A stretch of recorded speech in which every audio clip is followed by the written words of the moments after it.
Kindly recite Surah Fatiha for the grandfather of Mehraban Ali, Sayyid Hussain Shah Shamsi Sabzawari Tabrizi.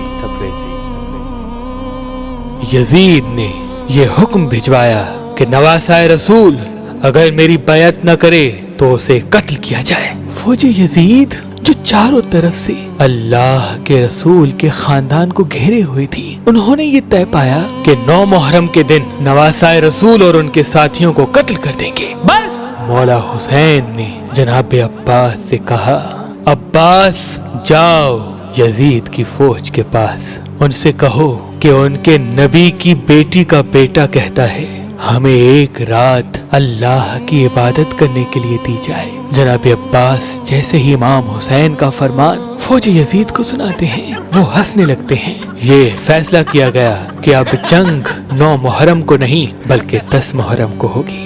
امام حسین شب عاشور تمام ساتھیوں کو اپنے پاس بلاتے ہیں اور کہتے ہیں، اے لوگو، یہ جو فوج تم دیکھتے ہو یہ سب میرے خون کے پیاسے ہیں، کل مجھے قتل کیا جائے گا، میری بہنوں بیٹیوں کو بے پردہ کر کے بازاروں میں پھرایا جائے گا۔ اے لوگو، تم نے مدینے سے لے کے یہاں تک میرا بہت ساتھ دیا ہے، اب میں حجت تمام کرتا ہوں، چلے جاؤ، اپنے اپنے شہر واپس چلے جاؤ، تمہاری جنت کا ضامن میں ہوں۔ لوگ ادھر ادھر دیکھنے لگے کہ مولا یہ کیا فرما رہے ہیں، آپ کو چھوڑ کے جائے؟ امام حسین فرماتے ہیں، اے لوگو، تم سب کو شہادت کا مرتبہ اللہ کے رسول سے میں لے کے دوں گا، جاؤ، چلے جاؤ۔ جب امام حسین نے سب کے چہرے کو دیکھا تو آپ نے فرمایا، شاید تم لوگوں کو آنکھوں کی شرم نے مارا ہے، عباس چراغ بجھا دو۔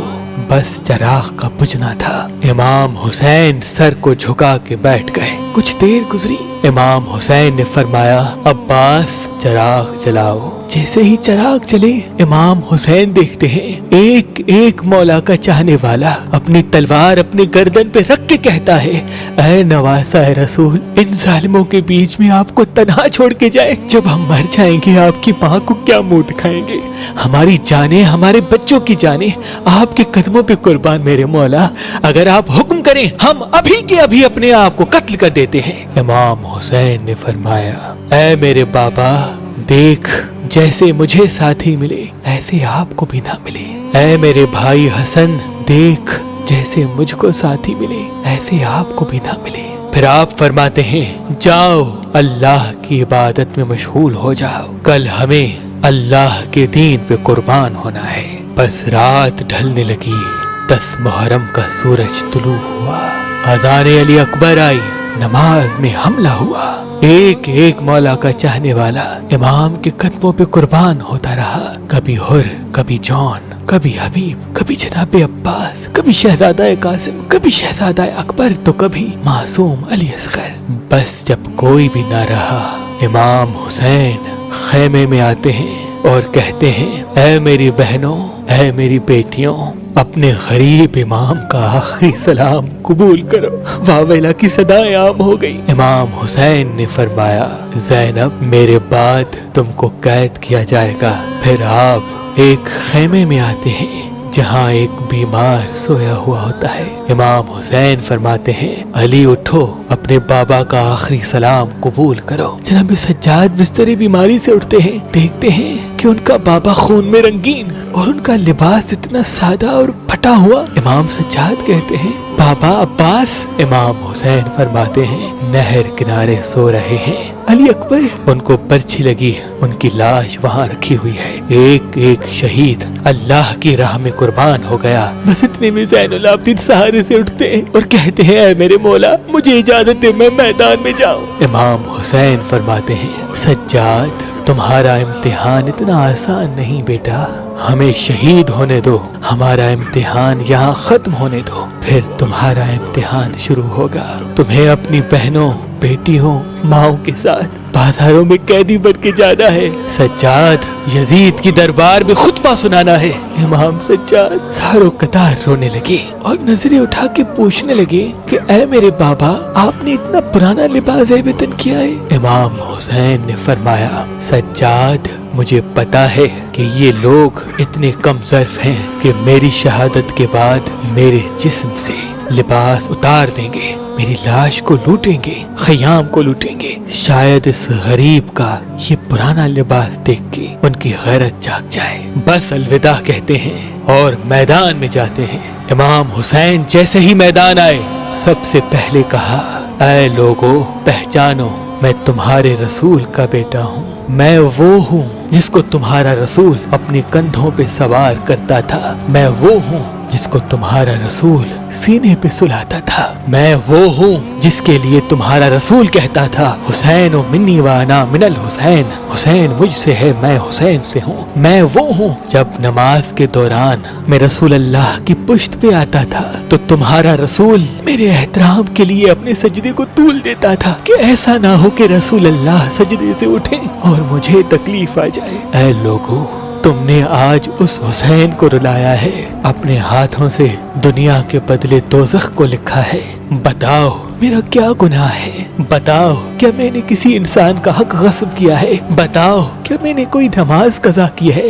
بتاؤ میں نے کیا جرم کیا ہے؟ لوگ کہنے لگے کہ تمہیں اس لیے نہیں مار رہے کہ تمہارا کوئی قصور ہے، تمہیں اس لیے مار رہے ہیں کہ تم علی کے بیٹے ہو۔ امام حسین فرماتے ہیں، اے لوگو، وہ علی جو اسلام کا محافظ تھا، آج اس علی کو یہ صلا دے رہے ہو کہ اس کی اولاد کو اس بیابان میں قتل کر رہے ہو۔ بس اتنے میں شمر کہنے لگا کہ حسین کی باتیں نہ سنو، بس حملہ کر دو۔ امام حسین پہ حملہ ہو گیا۔ تاریخ نے تحریر کر دیا کہ اس زمین پہ آج سے پہلے ایسی جنگ کبھی نہ دیکھی تھی۔ ایک طرف ہزاروں کی فوج تھی، ایک طرف 3 دن کا بھوکا پیاسا حسین ابن علی تھا۔ لاش فضا میں اڑتے رہے، ہزاروں لوگ فنار ہوتے رہے۔ علی کا شیر، علی کی ذوالفقار اور رسول اللہ کی گھوڑے پہ سوار ہے۔ بس تاریخ نے تحریر کر دیا کہ فوج یزید بھاگتے بھاگتے کوفے تک جا پہنچی۔ عمر بن سعد کہتا ہے کہ شمر ابھی تک خاموش کیوں ہو، حملہ کیوں نہیں کرتے؟ شمر کہتا ہے کہ میں جاؤں گا تو مر جاؤں گا۔ ارے حسین کے بچوں سے نہ لڑ سکے تو حسین سے کیا لڑیں گے؟ اس کی رگوں میں علی کا خون دوڑتا ہے، اس کی رگوں میں نبی کا خون دوڑتا ہے۔ جاؤ خیموں کو آگ لگا دو۔ بس شمر خیموں کو آگ لگاتا ہے اور عمر بن سعد کہتا ہے، اور ملا حسین پہ تیر چلاؤ۔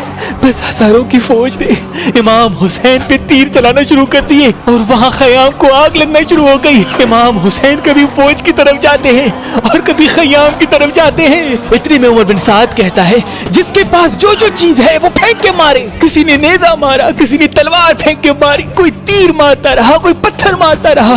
جس کے پاس مارنے کے لیے کچھ نہ تھا وہ کربلا کی گرم مٹی اٹھا کے حسین کی طرف پھینکتا رہا۔ بس اتنے میں آواز آتی ہے، حسین حسین تو کامیاب ہو گیا۔ امام حسین نے جیسے ہی یہ صدا سنی، رزن پہ قضائے ہی و تسلیماً لامرے ہی پڑھا اور ذوالفقار کو نیام میں رکھ دیا۔ وہ پتھر، وہ نیزے، وہ بھالے، وہ تیر، وہ کربلا کی گرم مٹی امام حسین کے جسم پہ لگتی رہی۔ امام حسین گھوڑے کی زیر سے زمین پہ، امام حسین کے جسم پہ اتنے تیر تھے کہ رسول اللہ کا نواسا نہ زین پہ تھا نہ زمین پہ تھا، بس تیروں کے آسمان پہ تھا۔ اتنے میں عمر بن سعد نے کہا، حسین گر گیا، جاؤ جاؤ حسین کا سر قلم کرو تاکہ یہ خبر ہم یزید تک فوراً پہنچ جائے، ہمیں انعام ملے۔ جو قریب جاتا ہے امام حسین کی آنکھوں میں رسول اللہ کا چہرہ نظر آتا ہے، وہ روتا ہوا واپس آ جاتا ہے۔ اتنے میں شمر کہتا ہے، یہ کام مجھ سے ہی ہوگا، خنجر دو۔ خنجر لے کے امام حسین کے قریب جاتا ہے۔ امام حسین کا سر سجدے میں، شمر آ کے امام حسین کی گردن پہ خنجر رکھتا ہے اور چلانے لگتا ہے۔ شمر دیکھے کہ امام حسین کچھ پڑھ رہے ہیں، وہ ہنس ہنس کے سوچنے لگا شاید حسین پچھتا رہے ہیں، قریب آ کے سنو تو کیا کہتے ہیں، پھر جا کے یزید کو بتاؤں گا۔ جیسے ہی کان قریب کر کے سننے لگا، امام حسین فرماتے ہیں، اے اللہ قبول کرنا، اس تیرے حسین نے تیرے دین کے لیے سب کچھ قربان کر دیا۔ اے اللہ گواہ رہنا، اس تیرے نبی کے نواسے نے تیرے دین کے لیے سب کچھ فدا کر دیا۔ اللہ کا شکر کر رہے ہیں، اللہ کی حمد و ثنا کر رہے ہیں۔ اتنے میں امام حسین نے آنکھیں کھولی اور شمر سے کہا، اے بدبخت، کیا تجھے پتا نہیں میں کون ہوں؟ شمر نے کہا، ہاں مجھے پتا ہے، تو رسول اللہ کا نواسا ہے، علی کا بیٹا ہے، فاطمہ کا بیٹا ہے۔ امام حسین نے کہا، تم پھر بھی مجھے قتل کر رہے ہو۔ شمر نے کہا، تمہیں قتل کرنے سے مجھے سونا ملے گا،